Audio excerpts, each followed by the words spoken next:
Donc les gars, aujourd'hui, j'espère que vous allez bien. On va parler un peu de prochain combat de Baki, de son training camp qui a vraiment commencé pour son combat là, parce qu'il est rentré en France il y a un peu plus d'une semaine cette fois-ci. On va parler aussi un peu de sa préparation avec Khamzat Chimaev, qu'est-ce qu'il a appris, etc. Est-ce que cela lui a servi, est-ce qu'il a progressé? Je vais vous donner un peu d'infos sans forcément bien évidemment rentrer dans la stratégie du game plan, etc. Ce qui est normal. Mais voilà, on va discuter un peu de tout ça. Vous allez me donner votre avis et ça va être cool d'échanger. Et à la fin du stream, je vous montrerai un peu le magazine, là, Octogone, où j'ai participé à une petite interview. Donc le magazine est cool et je vous montrerai un peu ce qu'il y a à l'intérieur. En tout cas, que ce soit sur YouTube, les gars, n'hésitez pas à vous abonner, lâcher un like, commenter comme d'hab. Vous êtes les boss. Franchement, ça fait plaisir des fois quand je vois vos commentaires et que c'est intéressant. Franchement, des fois, vous me donnez des infos qui sont vraiment intéressantes et pertinentes. Et n'hésitez pas aussi à venir sur Twitch. Donc, Nabil Takali sur Twitch. Et les gars, comme d'hab, sur Twitch aussi, vous vous abonnez. Un petit subprime, c'est gratuit. Ça fait plaisir. Donc, voilà. De toute façon, toi qui stream, c'est louche. Hâte du combat parce que ça le sous-estime un peu trop en ce moment, j'ai l'impression. Ah ouais, les gars. Franchement, c'est fou, ouais. Après, on en parlera demain de tout ça. On parlera un peu de l'émulation des nouveaux fans de MMA qui sont arrivés récemment avec Doumbé, etc. Parce que c'est vrai que ça le sous-estime énormément. Ça parle de fraude. Après, il y a des médias qui aident pas. Mais bon, ça fait partie du game. Mais j'écoutais j'écoutais le podcast de Joe Rogan avec Terence Crawford. C'était intéressant. À un moment, il parle du fait que les gens, en fait, ils respectent pas les combattants. Par exemple, après le combat contre. Attends, Crawford. Comment il s'appelait son adversaire? J'ai oublié. Spencer. Mais tout le monde dit ouais, Spencer, il est pas si fort que ça. Nanana. Pour un peu, entre guillemets, diminuer la victoire de Terence Crawford, quoi. Bah, c'est pareil avec Baki. Vous allez voir que si il gagne le combat contre Félix, ils vont dire ouais, c'était qui ce plombier? Il est pas fort. Nanana. Ça, c'est sûr. Et il y a des mecs, quand il annonce du combat contre Félix, ils disaient c'est qui encore ce plombier? Donc bon, après on a l'habitude, hein. On a l'habitude. Et c'est comme ça fait partie du game. Comme je le dis à chaque fois, faut taper Kamaru Usman pour... Et encore, si un jour... je vais pas rentrer dans le débat. Ouais, Félix, c'est pas du tout un plombier, c'est un très bon combattant. Il a quasiment que des finishes sur 9 victoires. Il a 8 finishes. En round 1, au Ares, il a toujours fini au round 1. Et puis c'était pas des adversaires vraiment Wissem, un de ses adversaires qu'il a eu à Arès, c'est pas n'importe qui. Surtout que Wissem est très bon en grappling et en lutte, hein. Ouais. En fait, pour moi, tu peux dire par exemple que l'adversaire était pas ultra solide ou qu'il était pas trop solide, mais traiter de plombier des mecs quand même qui s'entraînent dur, etc. Comme c'est pareil, ils le font avec Saladin aussi. C'est ça qui est un peu relou, je trouve, de dire ouais, les adversaires de Saladin c'est des plombiers polonais, etc. Attention les gars, hein. Le niveau en Pologne, le KSW, si c'est aussi développé et aussi une grosse organisation, c'est quand même en Pologne, c'est une grosse terre de combattants. Il y a juste à voir à l'UFC, il y a de très grands combattants polonais, donc faut arrêter de minimiser le niveau des adversaires, quoi. Parce que en fait, il y a des mecs qui sont tellement au-dessus, par exemple, Terence Crawford contre Spencer, il était tellement au-dessus que les gens ont dit que Spencer était pas ouf, alors que le mec, Spencer, si je me souviens bien, il était invaincu avant ce combat. Et beaucoup de gens voyaient Spencer favori, c'est ça le pire. Il y a eu des gros retournements de veste au final. C'est juste Crawford qui était trop fort à ce moment-là et qui est pour moi un des très grands, peut-être actuellement le meilleur boxeur actuel, quoi. L'adversaire de qui? De Baki, c'est Félix Klinkhammer. Exactement. Après, bien évidemment, un mec qui débute, il va pas finir en champion de l'UFC, quoi. Bon, on va parler un peu du sujet du jour. Donc, le début du training camp de Baki. Donc, il vient de rentrer à Paris il y a un peu plus d'une semaine. Donc, il a commencé à vraiment s'entraîner, entre guillemets, pour son adversaire. Bon, ça avait déjà un peu commencé à Dubaï, mais là, on vraiment rentre dans le vif du sujet avec des sparring, etc. Vraiment pour son adversaire. Euh, Là, il peut s'entraîner comme il veut, la prépa, parce qu'en fait, le problème, c'est quand il était à Dubaï, c'est que il a énormément progressé grâce à Hamzat, mais au bout d'un moment, plus tu te rapproches de ton combat, et plus tu dois en plus, lui ça va être un 5x5, vu que c'est une ceinture, ça peut potentiellement être un 5x5, et il doit se préparer pour ça. Et là, en fait, avec Khamzat, ben, tout était, entre guillemets, fait pour Khamzat. Tout était mis en œuvre pour que ben, Khamzat soit prêt le jour de son combat. Donc, au final, c'est bien pour Baki parce qu'il a énormément progressé, surtout sur sa défense de lutte, etc. Il a énormément bossé aussi sur certaines phases. Je rentrerai pas dans les détails, mais voilà, de son niveau de jeu. Franchement, ça l'a énormément aidé parce que d'après lui, en fait, de ce qu'il m'a dit, Khamzat, c'est vraiment le mec le plus fort en lutte avec qui il s'est entraîné. Donc voilà, ça l'a fait progresser sur pas mal de choses et d'autres choses, bien évidemment. Mais comme j'ai dit, je ne rentrerai pas dans les détails du game plan. Donc là, on se prépare dur pour le combat. Ça est dans 38 jours, je crois, exactement. Donc ça va aller vite quand même, hein. Il reste à peine un peu plus d'un mois, quoi. Donc surtout qu'en plus, la semaine de la Fight Week, au final, c'est pas là que tu progresses. En fait, en plus, il faut s'imaginer qu'en fait, le training camp, c'est pas là vraiment que tu vas progresser techniquement ou tu vas apprendre des choses. Tu vas plus te préparer pour être au niveau des performances au top de ta performance le jour J. Ça veut dire que physiquement, etc., au niveau de tes skills, tu vas être au taquet. Et tu vas faire peut-être des petits ajustements, entre guillemets, sur ton game plan, sur certaines positions, sur certains trucs qu'il faut pas faire, et surtout sur certains trucs qu'il faut faire pour l'adversaire. C'est pas là que tu progresses. C'est pour ça qu'il faut laisser de temps quand même euh, entre les combats pour progresser. Sinon, ben, si tu combats tous les 3 mois, c'est compliqué parce que tu as le combat, le temps de récupérer. euh, on va dire, tu prends une semaine de récup, 2 semaines de récup, il te reste quasiment un mois et demi de prépa si tu enlèves la fight week, etc. Tu vois. Donc c'est pour ça aussi que j'ai peur pour le prochain combat de Benoît Saint-Denis. C'est que ça peut l'épuiser physiquement, entre les cuttings, etc. C'est pour ça que le top, c'est de combattre 3 fois par an pour moi, avec des gros espacements. 4 mois, c'est le top, parce que ça te permet un peu de récupérer, euh, de bosser un peu sur certains trucs. Et après, d'entrer dans le training camp 2 mois ou un mois et demi avant le combat, quoi. Je trouve que c'est le top. 2 mois, c'est le top pour moi parce que c'est ni trop long, mais c'est quand même assez de temps pour vraiment te préparer. Surtout si tu es en forme et que tu es jeune. Mais après un certain temps, on va dire un certain âge, faut pas que les training camps durent trop longtemps parce que c'est comme ça que tu peux te blesser ou arriver à saturation, quoi. Comme tu le dis, Ryzen, c'est son premier 5x5. Donc voilà, quoi. C'est un gros test. Et faut pas négliger ce genre de choses, hein. Donc, franchement, ben, comme je l'ai dit, avec Ramzat, il a énormément progressé. Donc, ça, c'est cool. C'est vraiment cool. Ça a une grosse expérience. Il a pu s'entraîner aussi avec d'autres gars. Il s'est entraîné à l'étranger. Il a bossé son anglais. Ça aussi, c'est un plus, hein, pour les grosses organisations, hein, de savoir parler anglais. C'est vraiment intéressant pour l'UFC, par exemple. C'est beaucoup plus vendeur quelqu'un qui parle anglais, quoi.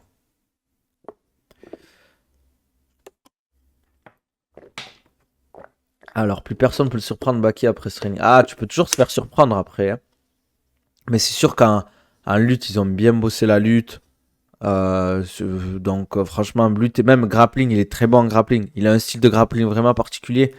Hamzat, où il fait beaucoup de transitions, etc. Il bloque pas sur des positions, lui. En fait, il enchaîne, il enchaîne. Dès qu'il y a une position, il voit que ça va pas passer, ben, il change, etc.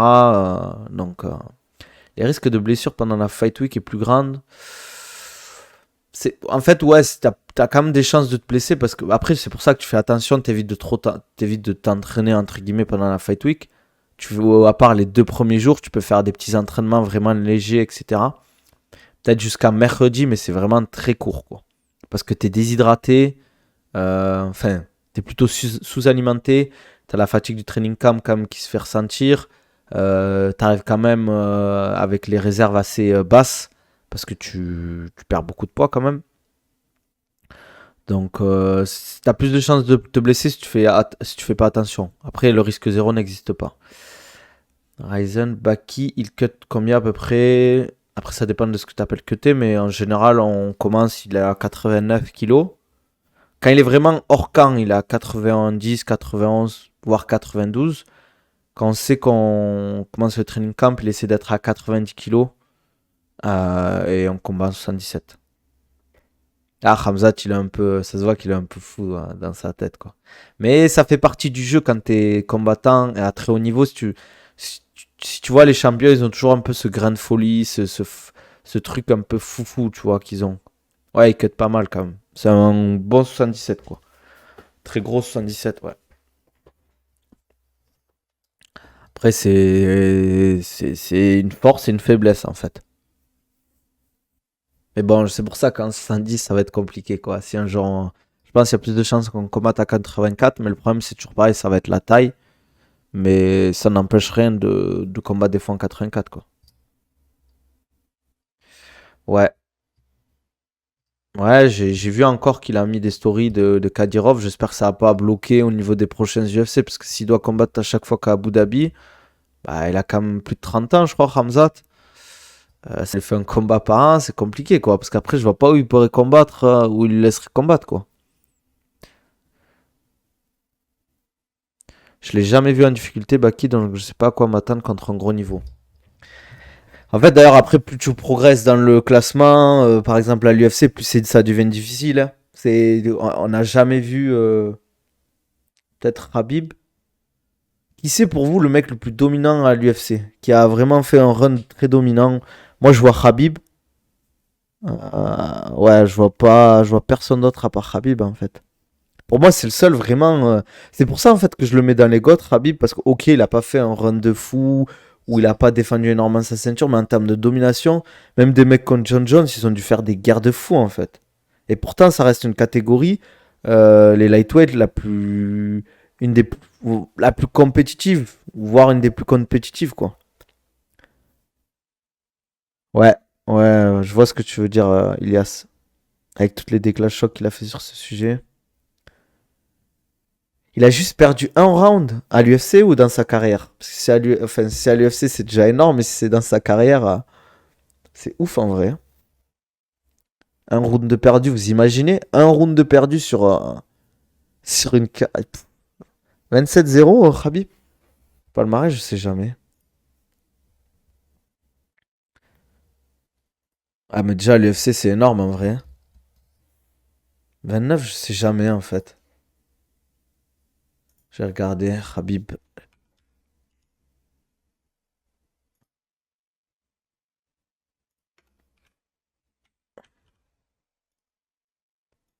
Je vais vous dire ça de suite, les gars. 29-0, putain, c'est ouf. Et ouais, comme quoi, c'est un combat de fou, hein.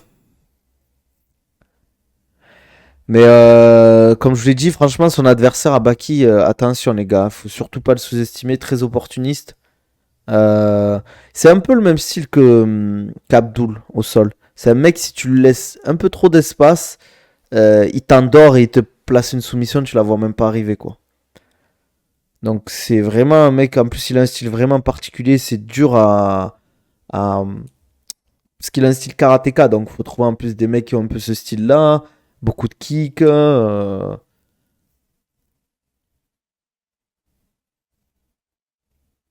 Ouais, bien évidemment que Baki a large la place de gagner, mais il faut surtout pas faut sous-estimer Félix, hein. C'est pas pour rien qu'il a failli faire les Dana White Contender. Je crois que juste qu'il s'était blessé, au final, ça lui a un peu voilà, barré la route. Après, debout, je pense c'est pas là qu'il est le meilleur, Félix, mais il reste dangereux avec ses kicks. En fait, c'est plus des setups qui met son striking. Plus des setups pour entrer en lutte ou aspirer la personne. Il est vraiment, ouais, c'est style karatéka un peu. Avec des kicks, un peu d'anglaise. Très très bon au sol, Félix. Très très bon. Pour moi, dans la KT, des 77, quand il y avait Abdul, c'était le deuxième, hein. Maintenant que Abdul est plus là, pour moi, c'est le meilleur grappleur du RS, quoi. Ouais, là, actuellement, le meilleur grappleur du RS, je dirais. Avec Abou Bakar et Tourpal, peut-être. Baki prépare Salam et qui prépare Baki. Ah, ça après, c'est enfin, c'est secret sans être secret, quoi. Mais je pense que les sparring enfin, les sparring, il les fera après son combat pour Saladin, hein. Parce que, après, je suis pas, on en a pas parlé avec Baïsango encore, mais je vois pas l'intérêt pour Baki d'aller tourner avec Salah. Même s'il a pris du poids, je pense, Salah. Après, peut-être que ça peut être intéressant, hein, mais franchement, son combat, il est dans quasiment un mois, les gars, hein. En plus, Félix, il est beaucoup plus grand que Baki. Saladin, ils font quasiment la même taille. Voilà quoi, faut quand même rester concentré sur son combat. Je pense qu'il va faire son training camp, il fera son combat et après il ira directement aider Saladin quoi. Surtout que Doumbé, Ilian, tout ça, c'est des mecs qui n'ont pas de combat de prévu donc ils peuvent vraiment aller l'aider tranquillement sur les sparring quoi. Mais ça va être cool en vrai, hein. C'est un combat que j'attends, hein, le combat de Salah en vrai. Salut le mercenaire, ça vaut quoi? C'est un vrai truc en vrai. En vrai, c'est ça, moi je trouve en France. Ça, c'est un vrai truc qu'il faut vraiment développer. C'est appeler des mecs des autres salles et tout pour faire des sparring et tout. Franchement, c'est dommage de se bloquer à des salles, entre guillemets, et de se dire, bah, tu peux que t'entraîner dans ta salle et les sparring de ta salle pour progresser et préparer tes combats. Moi, il faut vraiment essayer d'ouvrir au max. Après, je sais que il y a toujours des rivalités entre les salles, etc. Certains n'ont pas envie de perdre certains combattants et tout, je comprends. Mais c'est dommage. Je pense que ça l'a appelé pour la dimension physique en 77. Je vois pas mieux que Baki. Ouais, et en plus, je trouve que physiquement, c'est celui qui ressemble le mieux à son adversaire. Parce que Doumbé, c'est pas un gros 77. Même si là, il va être lourd, je pense. Il va rebondir un peu. Et Ilian, il est très grand, en fait. Il est très, très grand, quand même, hein. Et c'est pas du tout le style de son adversaire. Bon, après, il peut sûrement l'aider. Je pense Ilian, c'est un super combattant. Il a un striking vraiment impressionnant. Mais il est super grand, le mec. Je crois qu'il fait 1m95 ou un truc comme ça, hein. Il est très grand, hein. Le mec, c'est une girafe, quoi. Je crois qu'il est plus grand que Nassour, hein. Nassour est très grand, déjà. C'est sûr qu'il est plus grand que Cyril. Mais en plus, je pense que c'est ce que le mec, en fait. En plus, son adversaire, je pense qu'il va pas essayer de striker avec ça là. Il va essayer de lutter, en fait. Et d'utiliser son poids, etc. pour le fatiguer. Travailler contre la cage, mettre du poids dessus. Ouais, Turner, moi, c'est lui, il m'impressionne trop. Il est gigantesque pour un 70. C'est abusé. Après, il a des jambes fines, mais boah, le mec, c'est ouf, en fait, les mecs comme ça qui arrivent. T'imagines, t'as un 70, tu tombes contre un mec aussi grand. Ça a dû te choquer. Les premiers mecs qui ont dû tomber contre lui, ils ont dû être choqués. Mais bon, ça veut pas dire que tu vas finir champion ou quoi que ce soit. C'est pas forcément les meilleurs cutters ou les mecs les plus grands qui gagnent. Et regardez, il a perdu contre. Comment il s'appelle, Gamrot. Et son dernier combat, je crois qu'il a perdu aussi, non?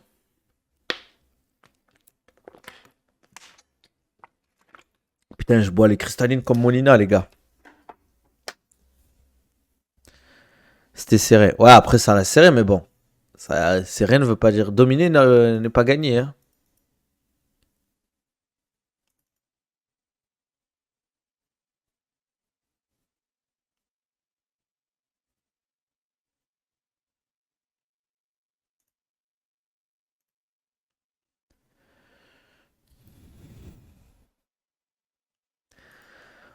Reste que sur les t-shirts Mario ou Sonic était le Molina 2.0.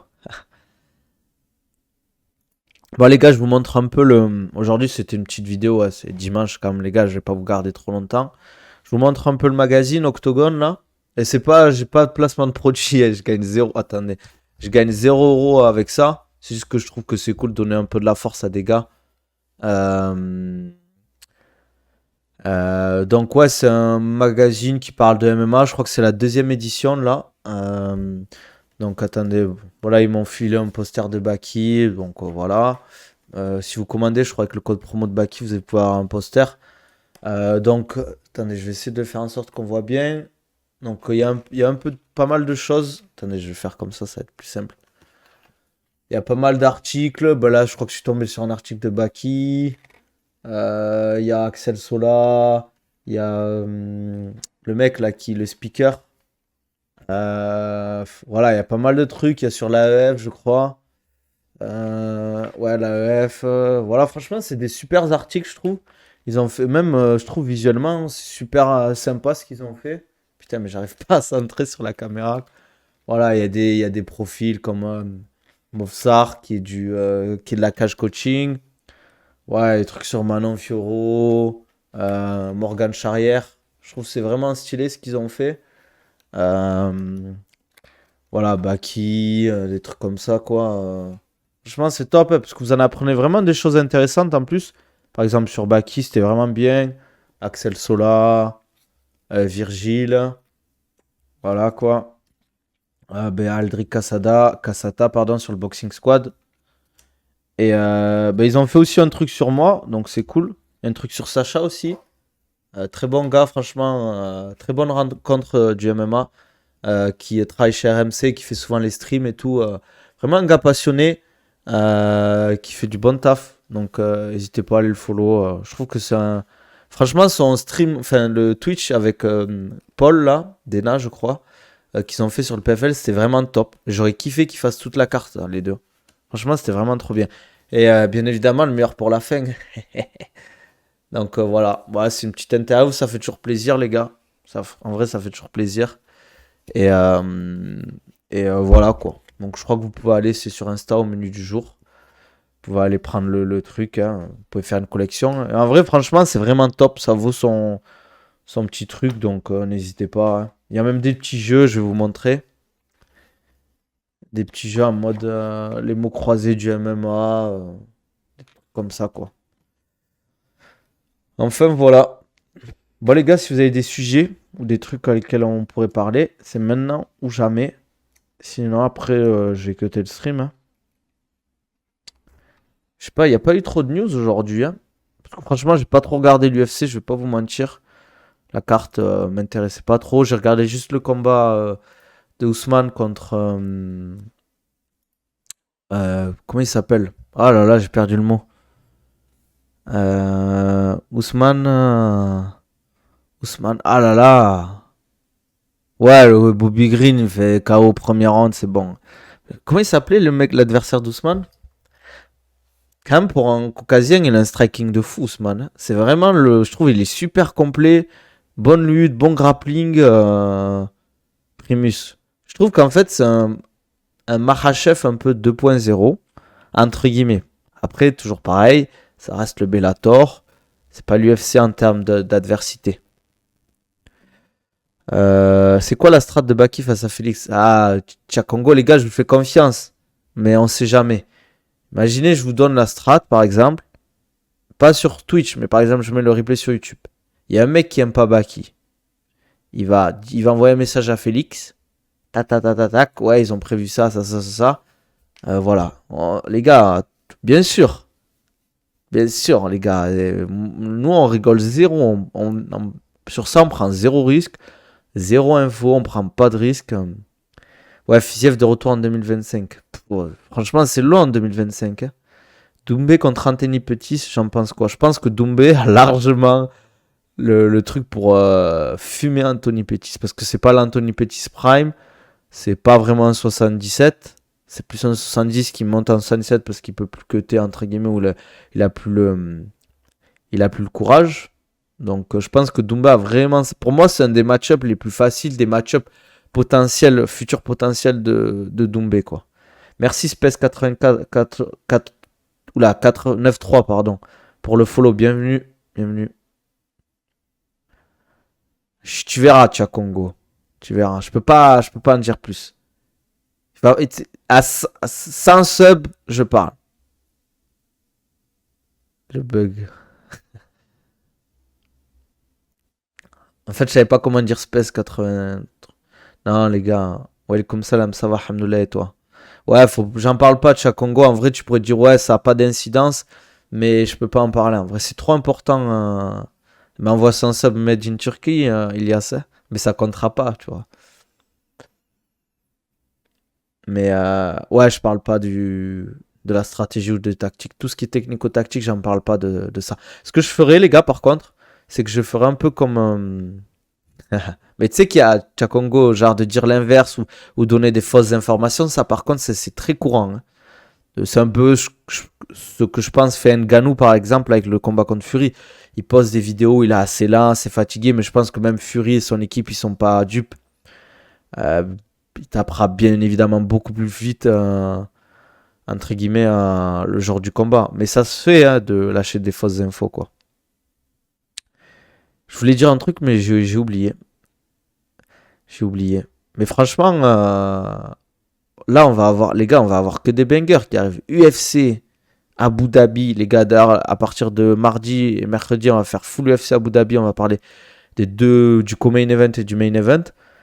Et après, on a Fury Ngannou, Jiri contre Pereira, John Jones contre Stipe. Et on va avoir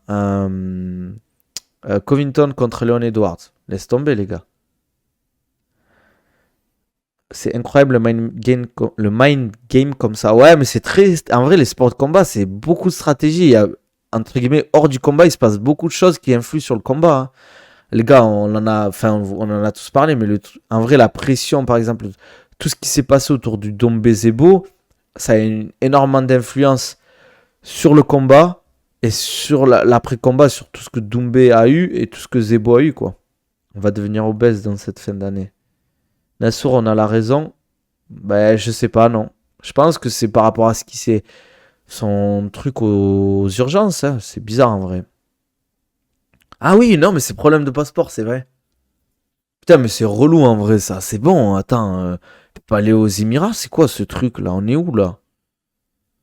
Je sais pas, Dagestanais, pas aller aux Émirats, c'est bon, les mecs, on peut plus. Oh, on est citoyen du monde ou quoi? Tu vas aller au Japon, tu dois pouvoir aller au Japon tant que t'as pas de casserole au pied, t'as pas un casier judiciaire. Je vois pas pourquoi tu pourrais pas aller au Japon. Tu vas aller en Iran, tu peux aller en Iran.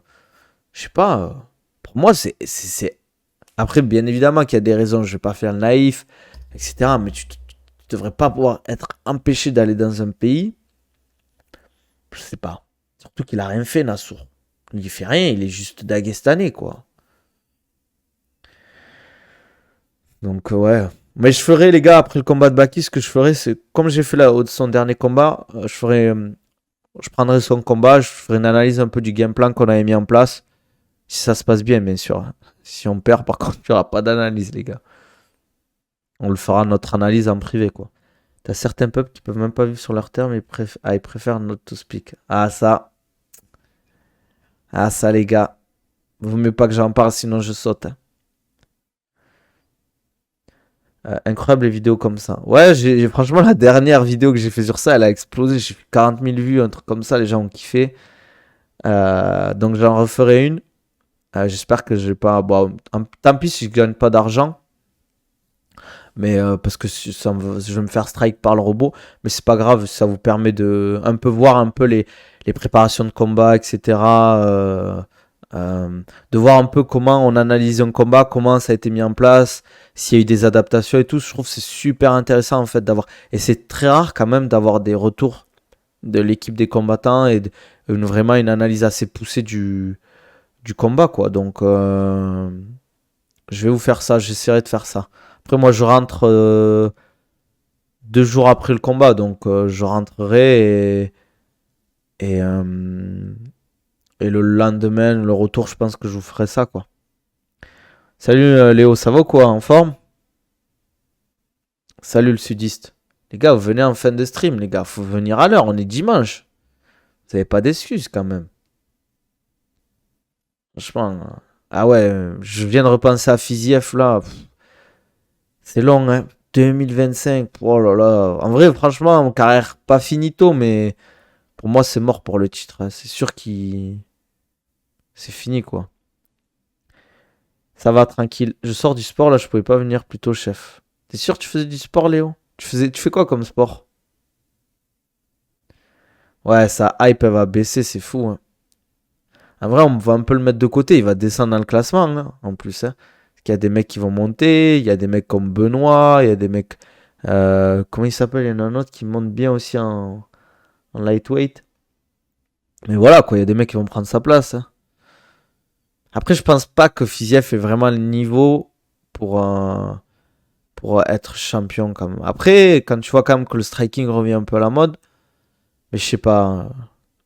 Je fais de l'anglaise, mais là, je suis un peu allé faire du vélo tranquillos. Ah, et bien, il fait beau, les gars. Fait du sport dehors, hein. Dwanson, je suis choqué d'ailleurs. Pourquoi t'es choqué?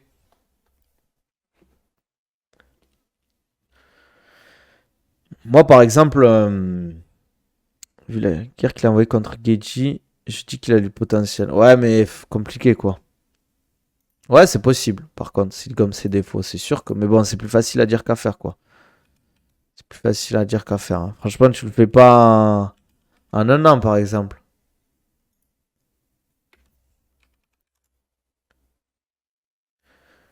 Mais après, franchement, le Bobby Green, son combat, voilà quoi, hein. Tu sais, en vrai, ça fait un peu pas mal au cœur, mais se dire de ça.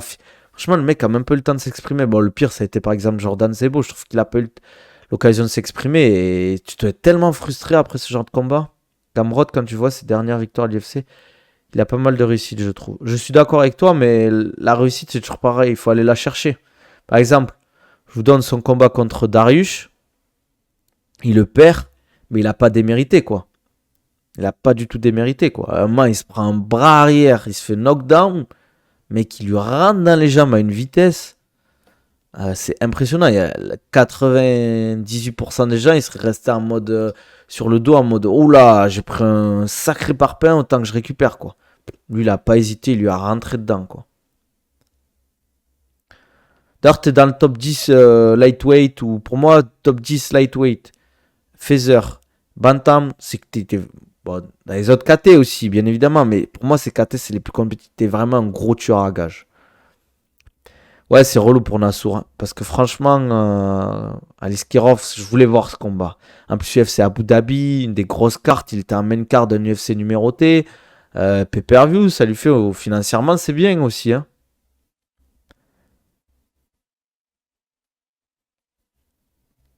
Les gars, ici, on est team Makhachev, ici, les gars. Désolé hein, de vous décevoir, mais on est fort team Makhachev.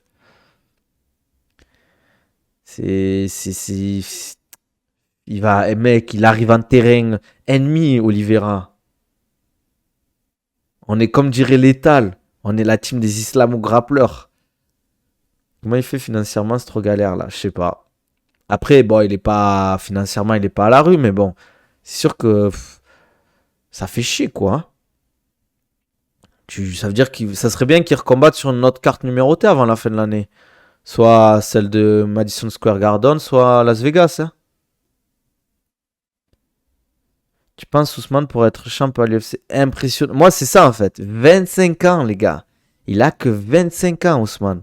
On parle de Ousmane non, Nurmagomedov. Oui.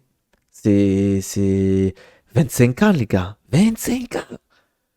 Des mecs aussi chauds à cet âge-là, il n'y en a pas beaucoup, hein.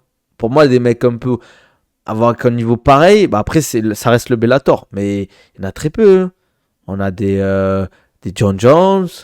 On a on a qui après d'aussi jeunes, d'aussi. Parce que c'est pas comme si c'était sa première défense de ceinture, quoi.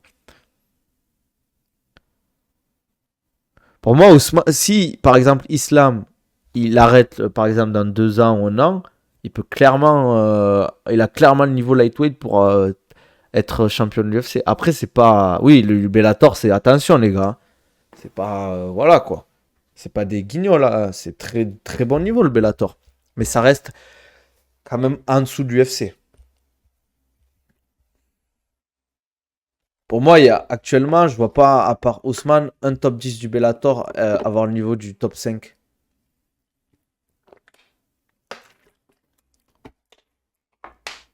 Ouais. Pour moi, je vois que John Jones d'aussi complet. Moi, en fait, Ousmane, je trouve il a vraiment un strike. Les kicks, surtout, sont vraiment impressionnants. Et sa gestion au niveau de la lutte, en fait, il n'y a pas trop de perte de temps. Je trouve les transitions, elles sont belles. Il laisse très peu d'erreurs, entre guillemets. Hajimaki aussi. Voilà, putain, je voulais en parler sur Twitter, les gars. Pour moi, Hajimaki, c'est un peu le. Pas le. Ah, j'aime pas dire ce mot, mais un peu le gâchis du Bellator. Je trouve en fait ce vol qu'il a eu contre un des frères Pitbull, là, ça l'a un peu tué, je trouve. Je pense qu'il aurait dû tellement partir à l'UFC avant. Mais Hajimaki, c'est trop bien de le voir combattre, ce mec-là. Après, je pense que c'est plus un 66, perso. Je le trouve léger pour un 70. Je le verrais en full 66 pour moi. Mais là, j'ai vu qu'il s'était blessé là, avant son dernier combat. Mais c'est trop frustrant ce mec. Comment il combat? C'est un pur produit du MMA, les gars, Jimaki. Il a fait que du MMA toute sa vie depuis tout petit. Et ça se voit, hein. transition qu'il fait, il y a pas de lutte, striking, grappling. C'est du MMA qu'il fait. J'aimerais tellement le voir à l'UFC, ce mec, c'est impressionnant, quoi. C'est vraiment un pur produit du MMA. Les prochaines générations, ça sera que des mecs comme Majimaki en plus fort, quoi. Ça qui est ouf. Bon, je pense qu'on va s'arrêter là, les gars. Petit stream de 40 minutes. Franchement, on est bien, hein. La vie d'artiste, comme on dit. Demain, on va stream. Franchement, demain, gros stream, les gars. Je vous tisse un peu. Mais, mais, et demain, on va parler un peu de l'ascension un peu fulgurante du MMA en France, des médias, tout ça, de tout ce qui se passe un peu actuellement aussi. Franchement, ça va être cool. Franchement, ça va être cool. Gros stream, genre. Non, 45 minutes, parce que je pense qu'il y a pas mal de choses à dire. Euh, Demain, vers 18h30, les gars, ça vous chauffe? Si vous êtes chaud, 18h30. Et voilà, quoi. En tout cas, les gars, aussi, n'hésitez pas, hein. Que ce soit même sur Twitch, les gars, n'hésitez pas aussi à me balancer des likes et des commentaires sur YouTube parce que ça m'aide beaucoup. Et pareil, sur YouTube, les gars, lâchez-moi des likes, des commentaires, abonnez-vous, mettez les notifications. N'hésitez pas à venir vous abonner aussi sur Twitch, à venir follow la chaîne, à mettre les notifications. Franchement, ça me fait plaisir, les gars, quand je vois toute la force que vous me donnez. Ça me donne envie de continuer. Franchement, les streams qu'on fait ensemble, même sur YouTube, quand on échange et tout par commentaire, ça me fait grave plaisir et je trouve que c'est cool. Et je vous prépare des trucs de fou, les gars. Quand je pars, je vais faire un gros vlog à Dubaï et tout. Je vais faire un vlog pour le. Je ferai peut-être un stream aussi avec Baki quand je serai à Paris, si vous êtes chaud. Je ferai des vrais trucs, les gars. Ça fait plaisir. Arrête de faire les motifs de fou. Merci pour le follow, Esteban. Salut frérot, j'ai une question. Tu penses qu'il gagne entre Doublé et Baki? Esteban, il est venu pour le ça. Il est venu pour le ça, Esteban. Bon, vu que tu m'as follow, je vais répondre à ta question. Et cette question, je sais qu'elle va mettre des commentaires dans le YouTube. Donc, le référencement, comme dirait là. Moi, personnellement, moi, je le dis, je leur dis, j'assume. Bien évidemment, les gens, ils vont dire, ouais, je suis pas objectif. Euh, j'ai pas répondu encore, Esteban. N'hésite pas à lâcher un subprime si tu veux plus de pub. Qu'est-ce que je voulais dire? Moi, personnellement, je vois Baki plus complet. Euh, il fait plus du MMA que Doumbé. Après, Doumbé, ça reste un très très bon combattant. Il l'a prouvé dernièrement. On peut dire que son combat, etc., il a rien montré. Mais bon, au final, il a su être... comment on dit? Comment on dit le mot où il a su, entre guillemets, prendre l'initiative au bon moment? Après, moi, voilà, c'est normal que je soutienne Baki. Vous allez me dire que je suis pas objectif, mais c'est normal. Les mecs de l'équipe de Zebo, ils vont pas soutenir Baki. C'est. Voilà. Esteban, déjà, tu commences. Pas opportuniste, mais. Voilà, Esteban. Ben, je suis son préparateur physique, Esteban. Euh, Mais qu'est-ce que je voulais dire? Mais bon, on va s'arrêter là, les gars. Ça sert à rien, on en a déjà parlé la dernière fois en plus. Donc, n'hésitez pas à vous abonner, les gars, que ce soit sur YouTube. Lâchez-moi un com, lâchez-moi un like. On se dit à demain. Gros stream demain, 18h30. Je compte sur vous. Euh, Gros stream de 45 minutes, je vous préviens. Ça va pas rigoler, les gars. Allez, à demain, les gars. Prenez soin de vous. Ouais, il y a une vidéo sur YouTube, Esteban, où j'en parle. Tu vas sur mon YouTube, c'est marqué là, Nabil Takali. Tu regardes. On en a parlé. On se dit à demain, les gars. Prenez soin de vous. Allez, ciao.